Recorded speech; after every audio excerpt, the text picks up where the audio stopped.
Hi, I'm Ems, aka on Deck and Wings, and in this video I will be transforming a gumball machine into a weird sci-fi looking vat.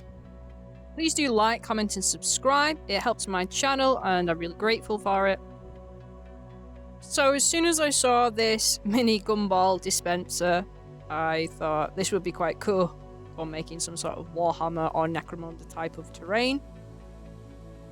Of course, my brain went straight to, hey, this would look cool as like some sort of weird specimen type of jar. And it comes apart, so I thought I could try and make something cool out of this. And also there was some jelly beans left, so yeah, they got nom nom noms. I think I picked this up for about £1.20. You can get these in a lot of random stores and sweet shops, probably around the world, but I live in the UK. Anyway, just to make this a little bit more sci-fi, so we're starting off with the bottom part. I'm using this mold from Green Stuff World, and it creates these like cool like sci-fi looking computer screens and doodads, and I'm using this acrylic resin with it. So here's some of those screens which I batch made earlier on, and I always like batch making these as they come in handy for terrain pieces or bases and so on. So I've stuck some down to the bottom part of the gumball machine, and I thought I would just add a bit more detail to this. So I have this rolling thing from Green Stuff World, and I'm going to be using some milliput for this. So I prefer milliput to using clay or even using green stuff. I find it a bit more malleable and easier to work with. So if you've never seen these rollers before, they're quite cool. They come with these plates which have texture on them, and they have different grooves depending on what you want to create with them. So you can make like wires or like tentacles and things like that with them. So here I've mixed the two parts of milliput together and I've rolled it out into a shape. So you have to get two plates for this, and you roll one plate on top of the other like this. I've just sped it up here, I'm not actually doing that fast. And as you can see, it creates these type of grooves within it. So I could have rolled these out a bit thinner, but I think it looks pretty cool as is, you know, like some sort of insulation type piping to go around it, just to make it look a bit more Grimdark and punk, like you'd find in sort of 40k stuff. And here is how it looks, so I've added a couple bits of wiring and such. So I've painted up the bottom part here. I went with this almost steampunk looking type of colour scheme.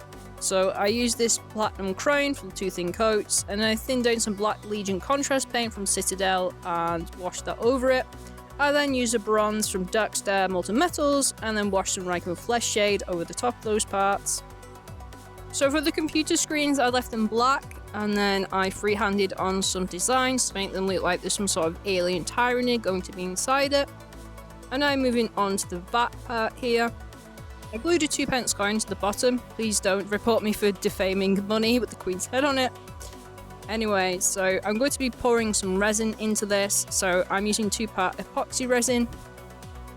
Epoxy resin, in my opinion, is a cheaper alternative to using UV resin or other water effects for miniatures and dioramas. The downside though with epoxy resin is like this, it's usually a one and done thing in these types of packets, so make sure you're doing it when you're batch making or using it for terrain, otherwise there'll be a lot of waste. Although you can buy big containers of epoxy resin, which is great for making terrain boards in a much cheaper way. I like to decanter the epoxy resin into a clear container first of all and make sure it's really mixed together, otherwise it won't set. And then what you can do is you can add some inks or some sort of thinned down acrylic paints to this. I 3D printed these alien looking Tyranids and scaled them down so they would fit inside the vat. You can put things inside resin, which is quite cool. Just keep in mind that epoxy resin can set quite quickly and it does have a smell to it, so just be careful and it can get quite messy. So here is the vat finished off. I think it looks quite cool, it looks quite gross, and inside it's just still setting with the Tyranids inside. A cool feature I've kept with this is the fact that the vat comes off the computer part. I had a bunch of fun making this, and I think this would be cool in some sort of skirmish narrative type game or role-playing game, so I hope it's giving you some inspiration in what you can actually make. As always, thank you for watching. I have a range of t-shirts out now called Wardollies, and these come in various different colours along with some stickers. If you would like one of these, I'll pop the link in the description below. This was designed by the awesome Grimdark comics, and I'll put his link in the description below as well if you'd like to get some artwork done by him. If you would like to support my channel, I do have a Patreon and you can donate, otherwise please share this. Remember to enjoy hobbies for yourself, respect the people who enjoy them in their own ways, and at the end of the day, they're just war dollies. I will see you in the next one.